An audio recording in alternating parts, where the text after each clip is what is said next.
A cheap property isn't automatically a good deal either. And a good rental property should make sense on paper before emotion ever gets involved. Today, we have another segment of Fridays with Flo, and we're going to be talking about what makes a bad rental property. And one of the main things to keep in mind is that real estate investing is all about numbers. So let's get into it. As some of you might know, my name is Flo. I am a licensed real estate broker and investor. Some of us buy real estate to build wealth through real estate, which means buying investment properties and doing a ton of prep ahead of time.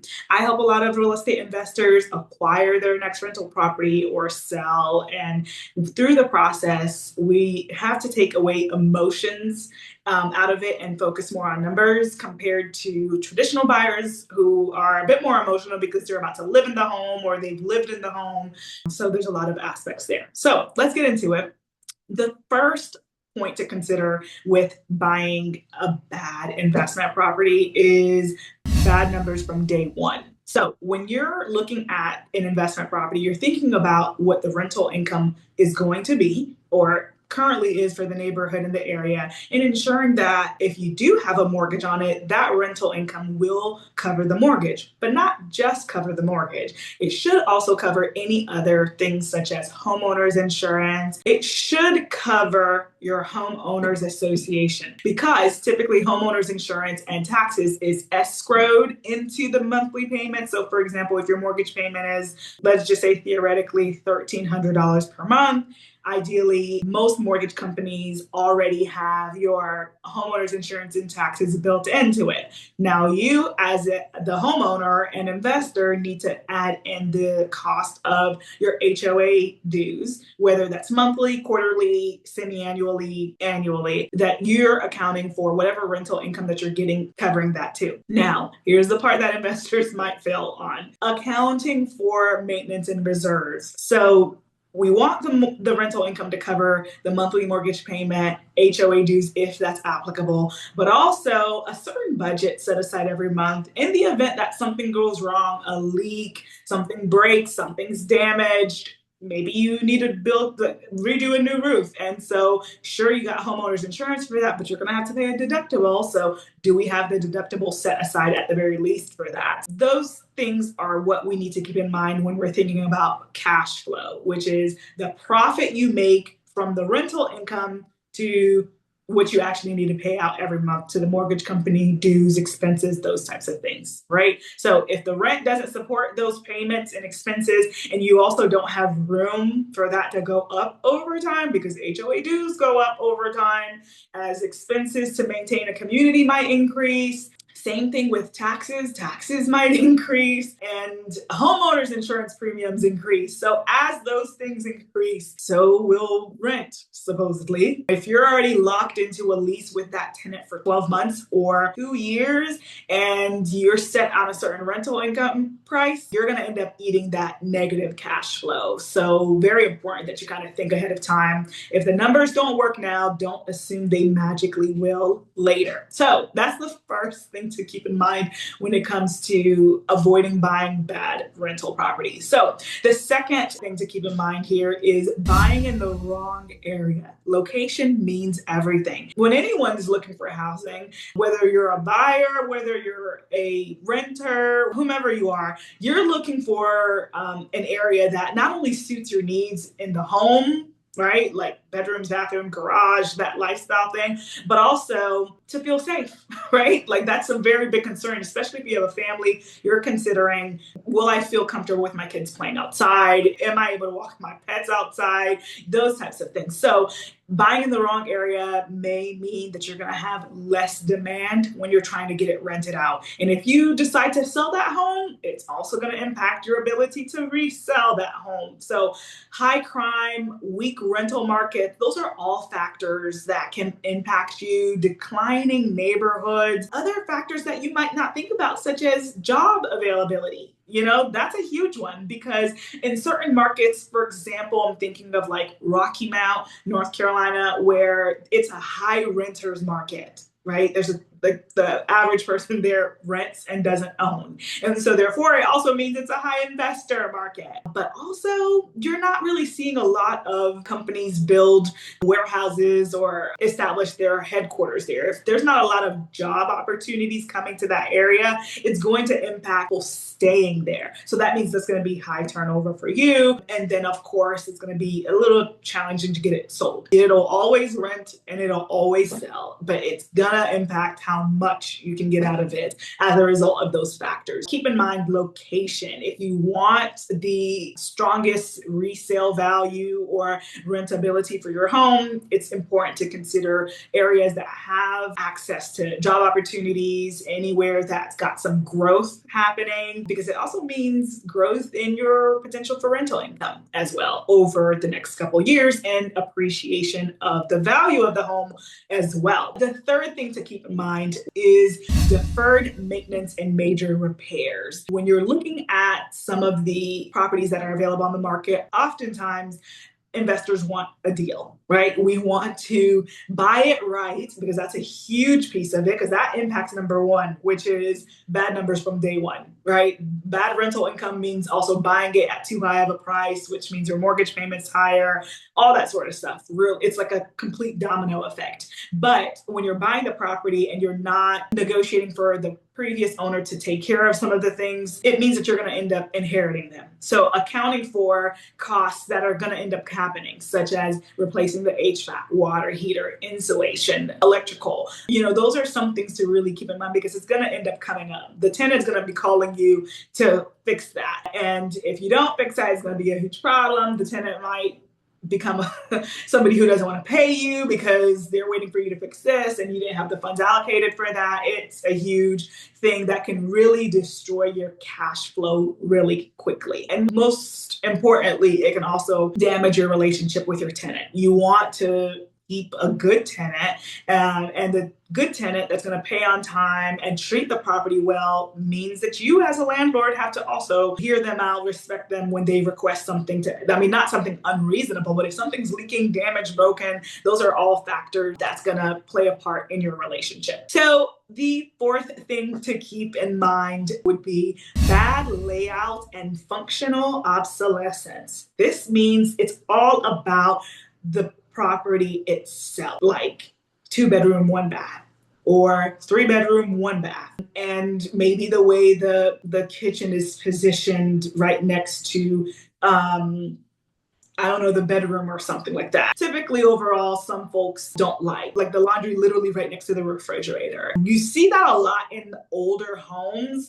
But the thing is, some homes still have them and didn't completely reroute it, because that's a huge cost to now reroute the laundry, plumbing, and facility to another part of the house. If there's space, this is all a part of the bad layout situation. Because if there's not space to move it, then it doesn't make sense, and it's going to be a huge problem. One of my very first investment properties was a 3-bedroom, 1.5-bath home. And so I intended to turn that half bath into a full bath. But guess what? That half bath was the primary bathroom. The primary, or the master, we call it primary in modern language. The primary bedroom had the bathroom in its room, but it was the half bath. So the tenants had to take a shower in the hall that was shared with the other bedrooms. The tenants lived there, they were fine before I bought it, right? But when I bought it, my intention to not only increase the value of the home by making it a full bath, but also make sure that I'm getting proper valuable rent for it by people seeing, hey, this is a full bath in a primary bedroom. That makes more sense. So those types of things, if you don't change it, it's really going to impact somebody. I had a buyer that I was working with last fall where they're a family of about 7, and their budget to purchase a home was really tight. And we looked at a single family homes in the area. And of course, your budget is also going to constrain you to a certain category of homes. And so, for example, for the Durham area, a budget of $280,000 and under, and you only want single family homes that have to be a 3-bedroom minimum, it means that you're going to find a lot of 1-bathroom homes, right? Your budget is going to constrict you to a certain type of options only, right? Especially if you're like, I don't want townhomes, those types of things. So then your square footage is going to be less, your number of bathrooms available to you is going to be less, those types of things. And so we came across a beautifully renovated home within our budget that would have been perfect, except it was a 3-bedroom, 1.5 bath. And where was the half bath? The primary. And I'm thinking, listen, like this, all the money that you did invest in this home, we could have turned this half bath into a full bath, and they did not. And so the first time home buyers are thinking, well, this would be great. Everything else about this home looks great. However, it's unreasonable for us as a family of 7 for us to be the parents and now have to go in the hall to take a shower. And we don't have the funds to move this closet out and add a shower in here.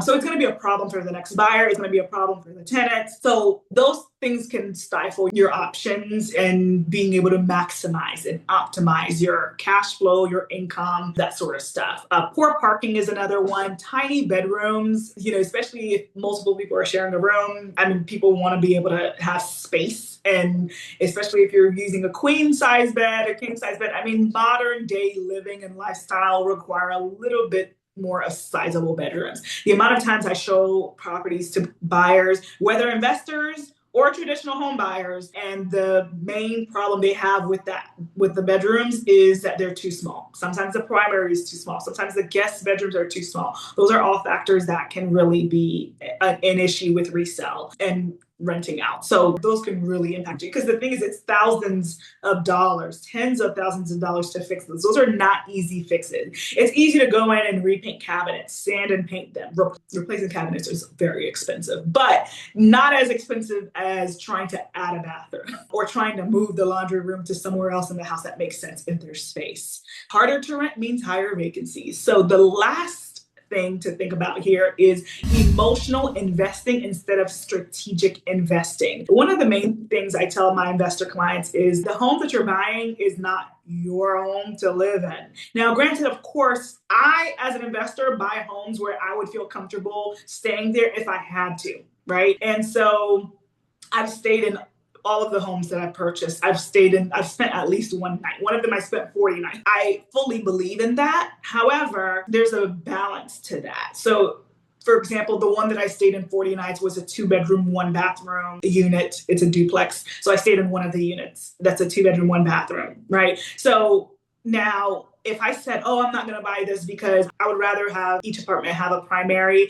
and the one bathroom is in the hall, and I don't like that. I stayed there for 40 nights and I was perfectly fine. Granted, I was by myself, but still, it's perfectly fine for me to go that route. And everything else about the home, the area, the neighborhood, the condition, everything's fine. And it was a smaller bedroom, but it worked for what I needed. Now I've spoken to some folks, some investor buyers who are like, oh, the rooms are too small.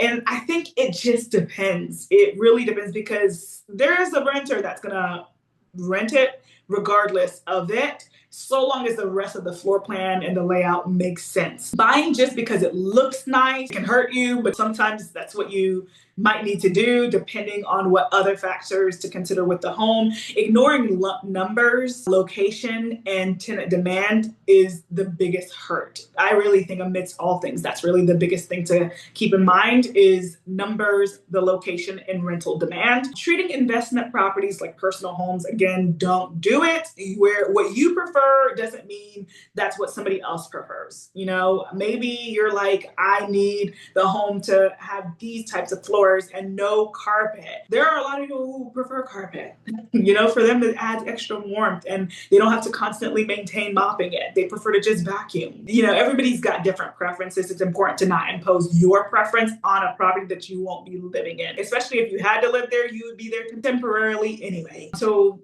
just try to stay neutral with your purchases. That is it. And as a bonus to you guys, bad tenants can turn a decent property into a bad investment quickly.